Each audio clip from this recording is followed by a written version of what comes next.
Gledate Gorenjska poročila na GIF TV. V teh dneh je občina Radovljica praznovala svoj občinski praznik in v teh dneh je tudi luč sveta zagledala nova knjiga Glasbena pot Sofije Linhart, ki nam jo bo predstavila kustosinja radovljiških muzejev Katja Praprotnik. Lepo pozdravljeni. Pozdravljeni. Avtor knjige je dr. Marko Motnik, muzikolog. Knjiga je nastajala dolgih 7 let. Pravzaprav se je začelo pred 7 leti, ko je en naš študent, ki je delal tukaj pri nas v muzeju v recepciji, Miha Valant, tem je že doktor znanosti, tudi on, prišel do mene z eno kratko novico iz Laibacher Zeitunga iz začetka 19. stoletja, v kateri je pisalo, da v Ljubljani nastopa Sophie Heuschober, znana dunajska pevka, članica glasbenega združenja Musikvereina z Dunaja, hči znanega dramatika Antona Tomaža Linharta. No, to je bilo za nas že prva informacija, nekaj informacij o Linhartovi družini.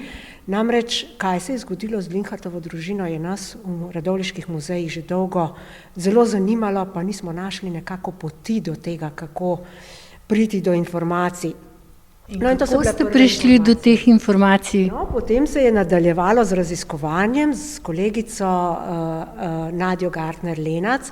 Sva šli v Ljubljano, vse 3 ljubljanske arhive, tako v nadškofijskega kot zgodovinskega, pa tudi v Arhiv Republike Slovenije. Našli nisva veliko oziroma skoraj nič. Nekaj informacij je bilo na internetu, ampak vsekakor s tem nismo bili zadovoljni. Zato smo se obrnili na Musikverein na Dunaj, na to znano glasbeno združenje, ker sem se bala, da nam ne bodo odgovorili, smo le majhen muzej, sem se potrudila, celo napisala mail v nemškem jeziku, da bo ja lažje odgovoriti. No, odgovor je prišel v slovenščini. Odgovoril mi je dr. Marko Motnik, ki je bil takrat tam zaposlen kot muzikolog in je bil pripravljen zadevo raziskovati. Seveda, glasbeno združenje na Dunaju ima ogromen arhiv, tako da je Marko imel tam možnosti raziskovanja, raziskoval je tudi v Sloveniji in tudi do Trsta, namreč Sophie Linhart je bila znana pevka sicer na Dunaju, gostovala je pa tudi v Ljubljani, Trstu in okolici. In Sophie Linhart ni šla po poteh svojega očeta Antona Tomaža Linharta, temveč se je odločila za glasbeno pot. Pravzaprav sklepamo, da je bila glasba v Linhartovi družini prisotna. Linhart je napisal sicer samo 2 samospeva, prevajal je libreta, se pravi, da glasba mu ni bila tuja in tako da ni čudno, da sta pravzaprav obe hčeri šli po glasbeni poti. Obe sta bili zelo dobro šolani pevki, s tem, da Sofija seveda se je poročila pozno in je imela precej uspešno kariero, medtem ko druga hči Amalija, ko se je poročila, je bilo takrat običajno, da so ženske kariero zaključile in seveda zato je tudi Sophie dosegla veliko več na tem glasbenem področju. No in tudi njej je bila posvečena ta občinska prireditev s samospevom Andresa, ki je operni pevec.